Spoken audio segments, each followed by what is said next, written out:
Okay. Welcome. Welcome to my new podcast that I just created called, excuse me, it's going to be called Therapy Session Recaps because I feel like based on what I'm from, therapy is saying, it's kind of regarded on the negative side, right? Therapy is only for where people who are crazy and stuff like that. But being in the US for about 6 years with no family, I attended therapy I think for like 2 3 weeks, and I thought that was useful. That was useless because I didn't feel comfortable talking to a stranger.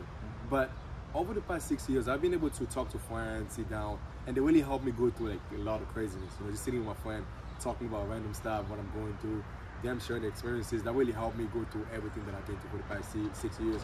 And I felt like talking to people that you can trust, people that can relate to your story, really helps you a lot overcome what you're going through. That's one of the reasons why I wanted to create this space, which is safe for everybody to kind of share their experiences and connect with other people that are going through the same thing they're going through, and find a solution, right? That's all it's about, sharing and finding a solution that's going to fit everybody. And also people that have been that's been able to go through stuff, being able to come up here and speak about it makes you feel some type of way, makes you appreciate the journey even better than what you were going when you were going through the stuff that you went through. So today I have Magnus Atilfu. Magnus and I went to the same school, Frostburg State University, and we barely talk in school, right? We barely interact in college, right? Yeah. And then after we graduated, we met again around December 2020. That's when we kind of talked more about buying a property, and we went on and bought a property together. When we first met, one of the reasons why we kind of connected even more because I'm more like in a financial journey, right? After during my college career, I was focusing on trying to learn about like the money, finance, and all this stuff. Yeah. And when we really met in December, that's when we connected, and we talked about real estate, especially, which I truly love. And I understood that you were on the same side that I was on, like you understand the things I understood, and that kind of sparked our conversation. And we talked about like buying properties, and you say, "Oh, I'm actually thinking of buying one like probably next year." Yeah. And I told you like we actually in the process of buying one right now. Yeah. And we kind of went over the pros and cons, and we came together and bought a property. Yeah. But there was one thing. Go ahead. You want to say something? No, I was gonna say, and it was perfect timing because with the COVID thing, like it was interest another rate incentive to jump in. Exactly. So it was perfect. So during the conversation that we had, right? I remember that day to today. As Joe and I were trying to buy a property, and we met you, and you also had planned to buy a property, but a little bit farther down because it's going to cost a lot of money. And for me, I personally don't have a job. I was still I think that was my junior year in college, so I couldn't buy a property because I didn't have any job. Joe had a job, but his salary was not going to be enough to qualify for the loan that we needed for the property that we were looking for, right? So it was kind of like we were kind of like stuck in the middle. We needed like a third party to jump in, and then when we met and we talked, and you came up and told me one thing that caught my attention. I told Joe that the same day, like, hey, we need to get Magnus in. Like, we have to talk to him and see what he wants to, like, what's needed on the side to join this team, right? And you told me that you pay off the student loan. You had like $20,000 student loan, and you pay it off in a year, which is insane, right? Yeah. Because like, let's start off like you going to high school. So you went to high school, you graduated from high school, you decided to go to Frostburg State University. And what really made you choose Frostburg over all the school? Well, first it was 25,000, but I rounded down. 25? Yeah. Dude, that's 25,000. Let's talk about 25. It's not 20,000, 25,000. So, so what made me go to Frostburg? Yeah. Well, I guess I was just like everybody else. I wanted to get away from my parents, get away from like home, like what you like see every day. So I went literally as far as I possibly can without getting a plane. You know what I'm saying? Got you. So Frostburg, it's a small school. I kind of knew about the school a little bit. Didn't visit it before I went, but that's crazy. That is crazy. I knew a good amount, and I think I knew somebody that was like kind of like there. I didn't know them that much, but I knew of them, and they went there. So yeah, I just went there, and I'm not mad that I went there. It's no, cool I mean, we did what we had to do to get out of there. So cool people. Can't be mad. And just like going anywhere, it's gonna cost. You know what I'm saying? Right. It's gonna cost money to attend the classes, stay in the dorm, all that good stuff. I guess that's where you back up the debt and everything. Yeah. That happens, right? I would say getting out of high school, you don't think about this stuff. Right? I'm pretty sure I kind of explained this to you, right? When we was searching for different colleges we'll go to. Yeah. I remember I was in my counselor's office looking at the different schools, and of course, being who I am, I looked at the prices, and I'm like, huh? How much for what semester? How much?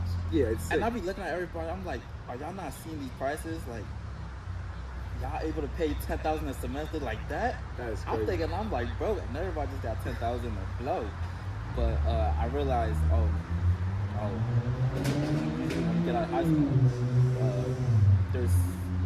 you take out loans. Right. Well, it's not the right way, but that's usually how most people are going to do it. And it's not that I want to do it that way, but it's just how it. That was the only option that you had. Yeah, it's how it happened. Yeah. Gotcha. But I knew myself. I knew, okay, if I take these loans, I know how disciplined I am, and I could get it done. So, like, you said you did some research before you went to college. But personally, I barely did any research about like how much it cost. Right. I just knew like Fosbury was the only option that I had. I mean, that was the only option affordable. That was the only affordable option that I had. And one reason I actually even picked Fosbury because it actually doesn't cost too much compared to other schools. I'm gonna get the same education, same bachelor degree. Got you. So you did your research and found out how much it was gonna cost, like around $10,000 a semester. And so did you know how much it was gonna how much student debt you were gonna come out of school with? I didn't know until I finished my first semester. Then you can kind of I got you. Figure out the rest. So that means like once you graduated, right? You went to Fallsburg. Were you thinking about it? When did you actually sign the loan? Because I never signed any loan. Before you come, before you get there, before you move on. So you signed your student loan before you get in for your freshman year. Okay, I don't know how it works, so I never had it. You know how you do FAFSA and all that? Yeah. Yeah, FAFSA, and then if you need to take out some more loans, then you do that too. Oh, okay, I got you. And then if you have any other, like me, I'm coming from DC, so I had like DC's grad. It kind of subsidized because DC's in state. Yeah, I mean, yeah, it's technically out of state, but they have DC grad that subsidize you for like the difference between out of state and state. So got you. Up to 10,000. But yeah, got you. Fallsburg perfectly fit into that category. It kind of makes you. It was okay fit for me. Got you. Okay, so you got to Fallsburg freshman year. You kind of understood how much you're gonna be occurring like throughout your college career as debt. So you came out of school. Was $25,000 what you expected, or was it a little bit more than what you thought it was gonna be? I mean, listen, I was getting out of high school. I didn't really understand money. I got you. You know, okay. so when I see, I didn't understand money. Once you graduate and you're like, oh, 20,000, 25,000, okay, I see. But I didn't really quite understand money. And I think a lot of people probably relate to this. You're just taking it out and it's like you're pushing it to the future. Oh yeah. You know what I'm saying? It's more like, I'm gonna have a job and I don't care type thing and just But like I said, I knew myself. I knew how disciplined I am, and I knew exactly like I would take care of that. I'll get that figured out, no problem. But I would say if we fast forward to once I graduate, like maybe what was my mindset at that moment, right? Okay, so let's fast forward to like graduation. Okay. Graduate from college. Okay. Do you get like a letter from like the loan company, or like how does it work? I have no idea. So like, what do they do? I don't know if they sent you a letter. Actually, no. It's more like you've been getting emails consistently throughout the time. You've been getting emails consistently. I think they might have sent a letter. I'm not sure. Just letting you know you need to sign up for an account for time to pay back, man. I forgot which app it was. Did you have Sallie Mae? No, not Sallie Mae. These are federal. Federal. Okay, got you. Subsidized, whatever. But so they were sending emails and a letter to like, make sure you sign up, have an account, because this is where you're gonna be paying it back. Maybe download the app, use the portal to pay it back. Got you. Okay. So I didn't do that until like the end when I graduated. So I'm like, you know what? I think it's time I actually pay attention to this stuff. So I got the account and I looked at everything. I'm like, okay, this is how much subsidized I took throughout my whole college career. and this is how much I took unstabilized, whatever. So I got the full amount. I'm like, okay.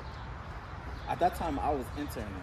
I was an intern for FDIC, Federal Deposit Insurance Corporation. Gotcha. And so, you know, interns wasn't really making. He was making intern money. Let's say that. Intern money. He was making intern money.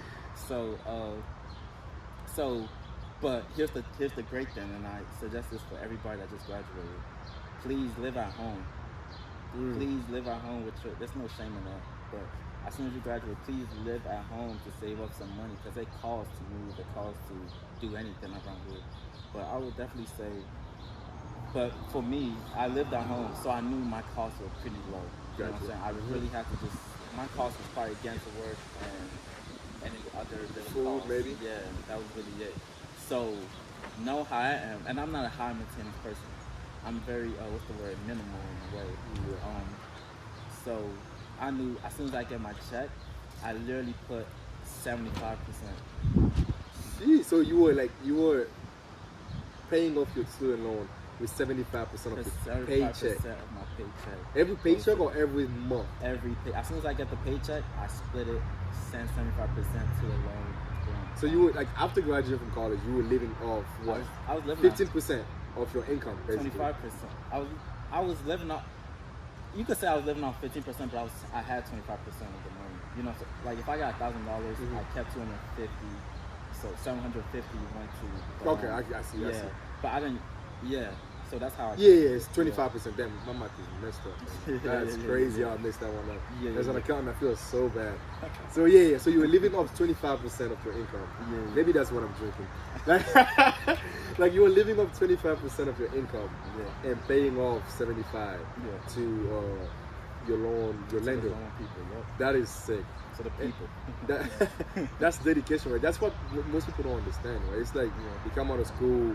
I mean, some people would kind of like argue that living with the parent is not the best situation. What would you suggest to those people, for example? Like living with your family is not the best option for you, mentally especially. Like they have to move out for them to feel comfortable. What would you suggest to those people? I would say, look at this scenario. If you move out and then you're struggling, right? Like I was saying, our boy, right? He live out down there in Silver Spring. Costs a little bit down there, right? Yeah. Like most of his paycheck, as he get his paycheck, most of it is going. Nearly 50 is going to like rent. It's thrown out to rent. Like he live in one of them like big luxury apartments.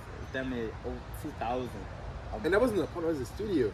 And exactly, That's they crazy. give you this little one bedroom and whatever, and you paying them at 2,000 a month. That's damn near your whole check kind of thing. You know what I'm saying?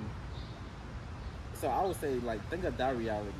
It's better to like live at home, save some money, have a good, let's say, emergency fund, so just in case of emergency. And guess what? Emergency did happen. COVID did happen. You know what I'm saying? I'm Car breakdown. Car breakdown. Even it costs to even move. Dude, let's not talk about that. Yeah, that's crazy. You gotta put a deposit on your apartment. You gotta probably hire people to move if you don't can't move everything yourself. Like it costs to move. Pay internet, like water, electricity. Exactly. Because like you gotta put a down payment on most of that. Some of them too. That too, because like even when we bought a house, right? One thing that kind of caught me, I thought about it after. We should have sat and talked about it, but we didn't. We bought a house. I think the first month, maybe the first month, if not more, I was sleeping on the couch. I was earning Bethesda, sleeping on the couch because I didn't have any money to pay to buy my bed. Like I didn't think about it that far. Like I was literally sleeping on the couch in the basement for the first month, right? Because like I didn't think. That's when I was struggling because like I didn't think about that right there. So going back to your point, is so one of the first things that you did was making sure you go back home and stay with your family. And while I was paying off the debt, I was also putting money to the side as an emergency fund. So I was building my emergency fund while paying off the debt. But I knew I was paying off the debt first because that gives me the better return. Did you know the interest on the loan? Yeah, I knew. What was it? It was like 4%. Not 4%. That much. That's not that bad. Not that much, but I personally don't do like that. Bad debt. That's bad debt. I agree. You could, like, student loans you can't really get rid of. Oh, I agree. You can file for bankruptcy. You can't. That's what I'm still gonna got say. that under your pocket. You can't file bankruptcy for student loan. Like, Yeah. I wish that was possible, but nah, it's not possible. They made sure that's the government money. They need that. They make sure they get their money. So step one is staying home, cutting off all your living expenses. Because you really shouldn't have living expenses as a college. You were just in college. You should not have living expenses that are crazy like that. You know what I'm saying? I agree. And now that I'm like removed from college for a while, my expenses are a little higher than they used to be. But still, like you could still if they're manageable. You know what I'm saying? Yeah. You could still like as long as you budget and make sure every like your money's going important. Your money's Priorities, I think. exactly. So yeah. So what would you say is step number 2? So the first one is being disciplined enough to go back home and live off your family's house. You know what I mean? Like, and you chose to pay 75% of your income straight to your student loan. So like a year after you paid off your did you how many jobs were you how many hours were you working? I was working the regular 8 hours. 8 hours a day. Okay, got you. Yeah. And so you knock it off. And were you also investing at the same time, or you were just focusing on like paying off your student loan? Okay. So lucky for me, my job had like they set me up with like I guess a 401k. 401k. Okay. In a sense. Yeah, they set me up with a 401k, so like money was being taken out of there anyways, and then being put into the market. Gotcha. Too. So that was happening while I was paying off the debt and also having an emergency fund too. You know what I'm saying? Gotcha. So that was good. But once I stopped my internship and I went somewhere else, I transferred the 401k. I rolled it over to a Roth. Okay. And so that's where I've been doing most of my investing for the most part. Yeah. Not bad.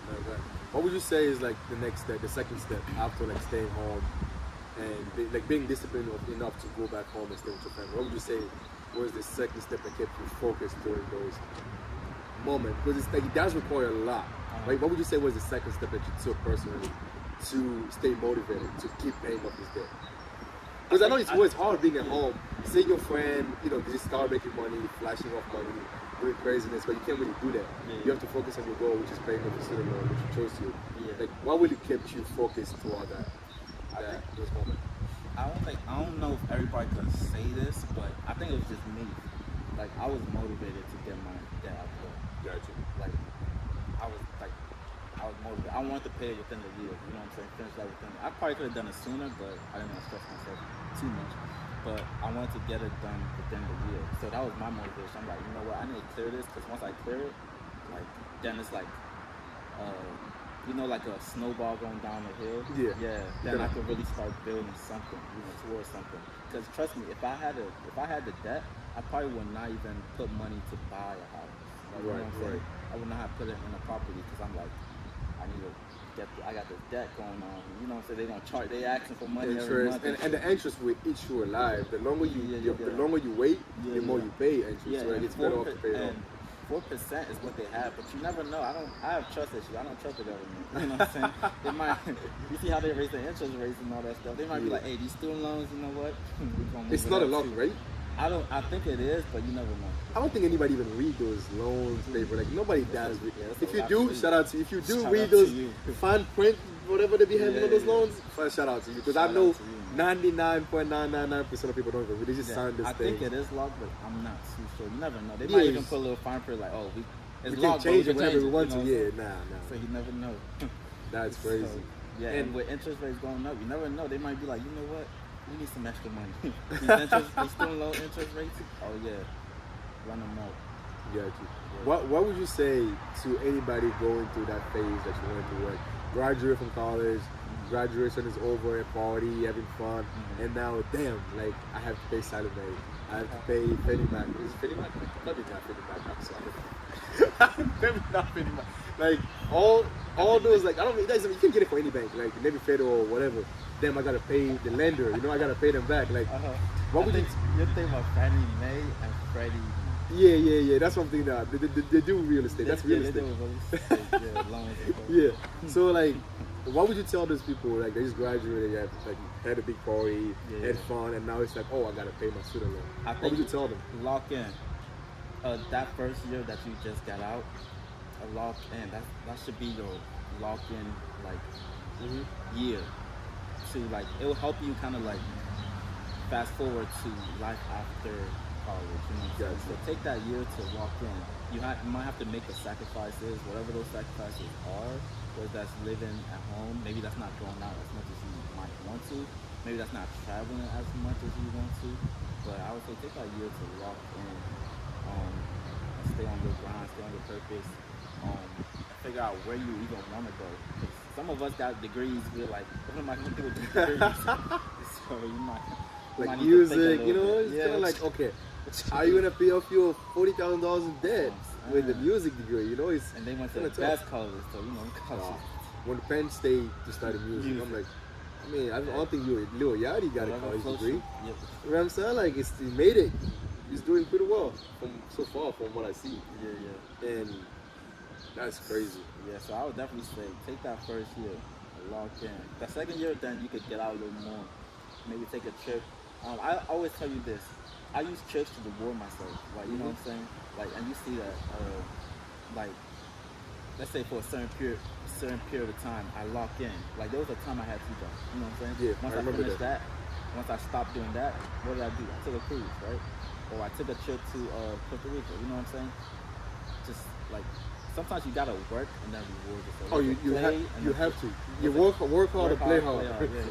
Yeah, that makes sense though. Like, you can't just keep, like, if you keep working without working yourself, you're gonna burn yourself out. I definitely realized that because like throughout my whole college career, I barely had fun. It was always about like, can I get out of here? Can I get out of here? When can I get out of here? Like I can literally say that I probably went to 10 parties my whole college career, if not less. Like, I barely went out. Always locked in. On the weekend I'll come back, literally drop 3 hours for the weekend to cut grass here when my friend was partying and stuff. I got out of school 3.5 years. I got a pretty good job and debt free. I got my house. I can do whatever the heck I want to do. Like, I can literally wake up like next month, book a flight to wherever I want to go and make it happen if I want to. But the thing is, like, I have to work, invest, sacrifice for a little bit, reward myself, get back on the ground again. It's like that keeps me grounded. Then just like keep going. I'm gonna burn myself out. I don't want to do the same thing I did in college. Although it got me this far, I feel like it's not sustainable. Just working for like 10 years without getting rewarding yourself, and then life is also short. Like I've seen people of my age just dying like this. Like nobody expected it just happen. And the last thing I want is dying without like seeing the world. I want to travel. Like I really do want to travel, but I also understand that retirement has a cost. That's what most people don't understand. Retirement has a cost. Going out on the weekend, partying on the weekend instead of paying off your student loan, it's only gonna push you back toward your retirement. Because like it doesn't matter what you think about the world, you're gonna.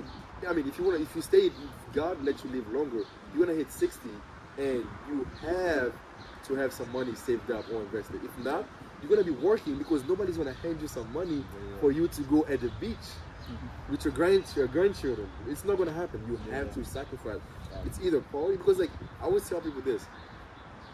Like in 10 years from now, the club will always be open. 15 years from now, the club will always be open, right? But the opportunities that I have right now will not be there. No, most likely will not be there in 10, 15 years. They'll be gone. So it's better for me to buckle down right now, work, reward myself a little bit so I feel like, like I'm human.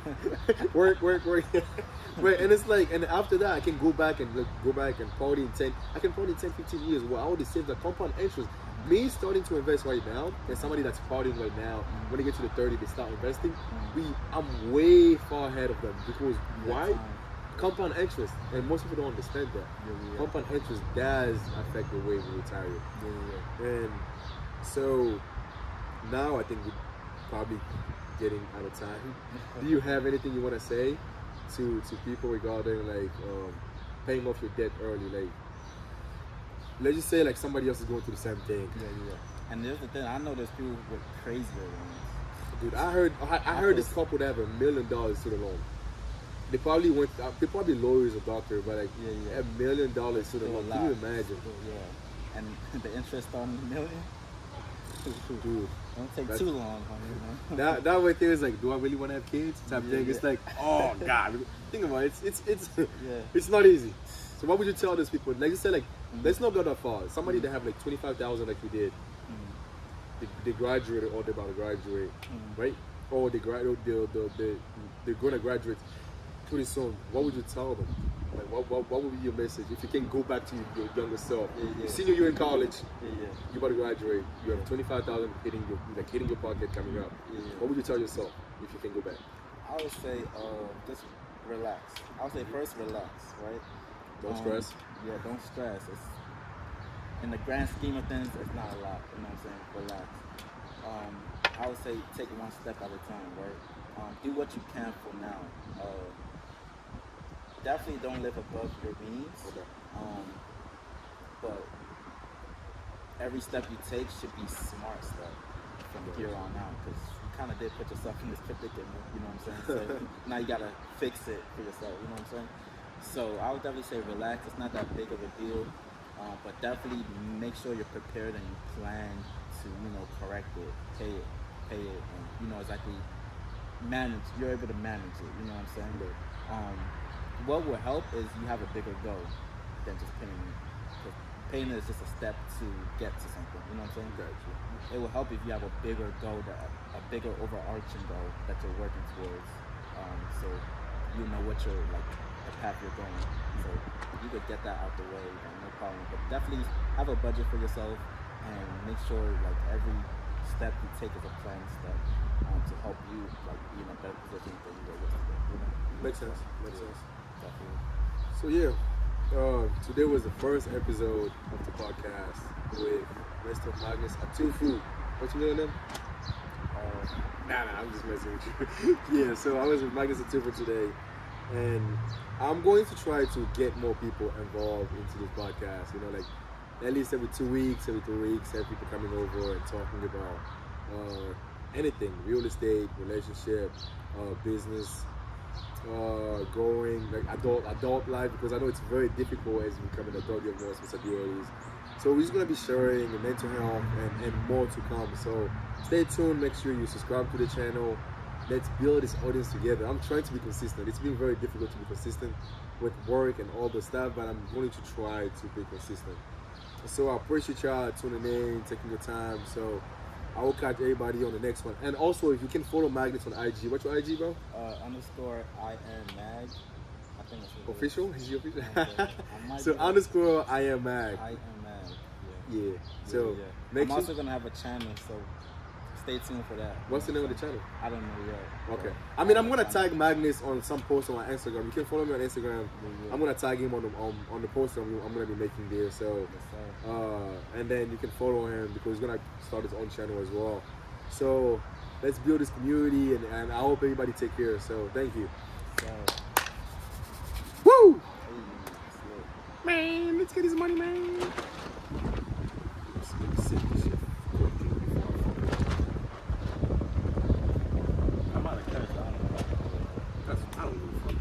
Shit, I do not give a damn. If you met me, nigga, I cuss all the time. Like literally, that's my middle name.